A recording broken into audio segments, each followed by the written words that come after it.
So I have a video that are already edited, ready to upload, and then there's breaking news. So let me just add the breaking news at the beginning here. And the breaking news is that Malawian government then decided to go arrest Bushiri. But before they could go arrest Bushiri, Bushiri surrendered himself. Bushiri and his wife surrendered themselves. Bushiri and his wife are back in custody, but in the custody of the Malawian government, not South African government. So we don't know if they're going to be transferring them or if they're going to keep them there and see what happens next, because Bushiri is saying that he's not safe in South Africa. So sometimes a country can decide that our citizen is not safe in your country. We'd rather keep the citizen here until we know what the story is. So I just thought I should just add that here because it's the breaking news that they are back in custody. And then I'm just going to let the rest of the previous video play from here on. Hello guys, and welcome back to my YouTube channel. If you're new to my channel, hello and welcome to my channel. My name is Sama. So update on Bushiri. So for those that do not know, Bushiri is a pastor that ran away, a pastor that was accused of fraud and money laundering in South Africa, and he ran back to his country. He's actually from Malawi, so he escaped somehow and he's gone back to his country. So now the thing is, he's supposed to come back for his court hearing and everything. They granted him bail and he ran away after that, just for anyone that does not know. So now the problem is, this is about to cause a bit of a friction between South Africa and Malawi. Looks like the escape of Shepherd Bushiri from South Africa to Malawi could create a diplomatic spat between our country and the government of Malawi, while our authorities are angry that Bushiri broke our laws by escape. I mean, we're the ones with egg on our faces. We're the ones, this guy, this Malawian national, broke our laws. He took money from our people. That's the allegation against him. He denies it. Like I said in my last video, they are all part of a treaty where someone can be extradited back to the corresponding country. You're saying that indeed you and South Africa are partners. So then in the form of actually solidifying this partnership, the two countries do share this extradition treaty. Our Minister of Justice, Ronald Lamola, has just literally sent out this tweet. Malawi is a signatory of the SADC protocol and other legal instruments on extraditions. We will not hesitate to invoke these provisions and instruments to assist law enforcement agencies to extradite fugitives of justice. So at the moment, Bushiri is in his country, which is Malawi, and he has made a speech in which he has all these things. He's listing out his criteria, how do I call it, criteria or whatever. He's listing out the requirements. But the thing is this, he doesn't get to make the laws. He doesn't get to make the rules.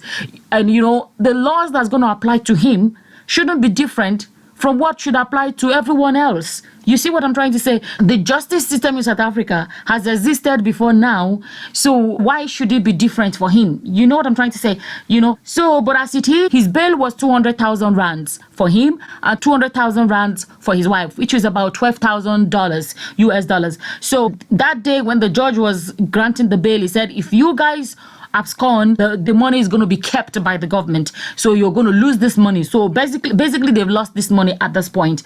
And now the new one now is that if they do not return by the next court date, the government is going to take away his mansion. His mansion in South Africa is worth 5.5 million rands, which is about $300,000 US dollars. So at the moment is a bit of a diplomatic dilemma between South Africa and Malawi. Definitely Malawi wants to keep their friendship with South Africa. We are trying as much as possible to grow our relationship with South Africa. We look at South Africa as our partner. We look at South Africa as our trading partner. And so many things that we think that we can create a relationship that both of us can benefit from. As we're handling this matter, you must be aware we grow our relationship with South Africa. South Africa is a partner that we are looking up to so that we create a win-win situation. We want to strengthen our relationship. We want to be in great friendship with South Africa, and we know that South Africa can be our very, very good key partner in trade and other areas of betterment for our nations. And they do not want to lose the relationship they already built between each other. On the other hand, you know, South Africa is not happy because as it is, it makes them look like they are weak. It makes them look like, you know, they're not, like their justice system is like a joke. To be honest, they will find it embarrassing that someone that they're supposed to have under their custody slipped out. Until now, they are still asking, how did he leave? And he escaped. I mean, he has basically, the old English phrase is cocked a snook. He has basically laughed in our faces at our criminal justice system. And you and I both know the Malawian government aren't going to give him up. There was one place I found a bit funny. They were asking the Minister of Information, the Malawian Minister for Information, how did Bushiri enter? That was a bit funny because it said, how did Bushiri enter Malawi? The minister was like, no, you cannot be asking us, how did Bushiri enter Malawi? It should be, how did Bushiri leave South Africa? As in, basically, it's like, don't push it on us, like, how did he enter? It should be, how did he leave? It shouldn't be a problem that we let him in. It should be a problem of you guys let him escape. So put it on yourselves, and which is true, to be honest with you, because you are the one that's supposed to have custody of this guy. You lost him. Do you know how he managed to get into Malawi? He was living in South Africa. He started his journey from South Africa. Possibly, we also have to be asking the South African authorities how he managed to come into Malawi. The escape of Bushiri to his home country in Malawi has sparked diplomatic tensions. How much do you know about how, in fact, he arrived in your country? The first thing is to find out how he left your country. How did he manage to pass through your borders? How did he manage to get out of South Africa? I think that's a question that is not adequately answered on your part. And it looks like that is being pushed to us all the time. How did he manage to get out of South Africa? Yeah, the Minister, if I can come in there. Travel documents are with you there. Right. He was under a court order, and he was under police surveillance, and he was also not allowed to go to certain provinces, we understand, because we don't have anything official on our desk. So these are the questions. So I think South Africa will find it a bit embarrassing that he just snuck out. It's like an embarrassment to their justice system because they know the world is watching and everybody's going to be like, how did this happen?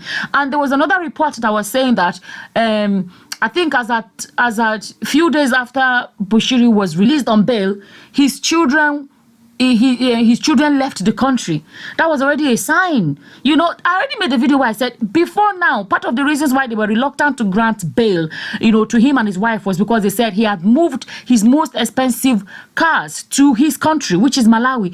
That was already a sign. I honestly do not know why, he was granted bail, but they granted him bail. As it is now, his bail has been revoked because him and his wife are supposed to be signing up at the police station every, I think, Mondays and Fridays, but now that they've left the country, they've already breached their bail conditions, so their bails are already revoked.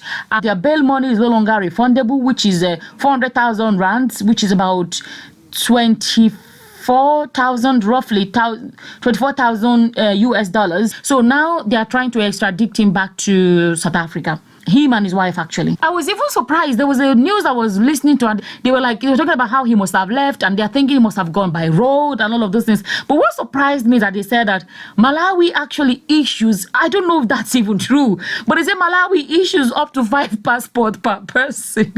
I don't think I'm supposed to be laughing, but why will a country issue 5 different passports to one person? And some information, I can pick up one where the minister mentioned that Bushiri had 5 passports, but the government and the media, or rather the peer to Bushiri, mentioned that Bushiri was traveling a lot, and those passports, some of them were actually full of papers, and it just does not really make sense that Malawian government can issue 5 passports to one person. At the end of the day, me speaking as a layman, as in someone that is not like a lawyer or judge or someone that knows the judicial system of South Africa or whatever, I don't know if they never return him back, what's going to happen. Because normally, it's not like South Africa, I can just march into Malawi and grab him. It doesn't work that way. They have to wait for Malawi to actually hand him over back to them. And so far, I've not heard anything that sounds like Malawi is trying to do that. I haven't seen that. And they said, the presidency said they are not getting involved. They said they have to leave it to the security authority, to the police or something like that. At the end of the day, like I said, South Africa cannot just march into Malawi and collect him. They have to wait for him to be handed over to them. And then the meantime, I don't know, because those of you that are well knowledgeable about the laws and how these things work, you can just educate us, because we're all curious what happens next. But he should just go to court. He has his lawyer. I think his lawyer is in South Africa. He has his lawyer. Let his lawyer represent him, well, in absentia, because he chose to be absent. For me, to be honest with you, my biggest concern is justice for the victims, in quote, because at the moment is all allegation until proven guilty in the court of law. If truly it happened, I know some people will be like, oh, Summer, what do you mean by if it truly happened? I still have to say it that way. If truly it happened and he duped these people of their money, if they can find him guilty in absentia, his lawyer can represent him. If he's found guilty in absentia, his estate can be sold. By now, his account should have been frozen. I don't know if it's frozen. If his account is frozen, there'll be a lot of money in it. And my biggest thing is this: if truly those people were duped, biggest prayer for those people, if it's true, that they get their money back. Because at the end of the day, that is real justice. I know, okay, put somebody in jail and all of that. That's another angle of it. But the idea of being able to give everybody that, suffered financial loss, allegedly suffered financial loss, the idea of being able to give them their money, for me, is the biggest kind of justice. And as always, whatever your opinion is, feel free to leave it in the comment section below. And with that, I'm going to say thank you for watching. Until the next time, guys. Bye-bye. Bye.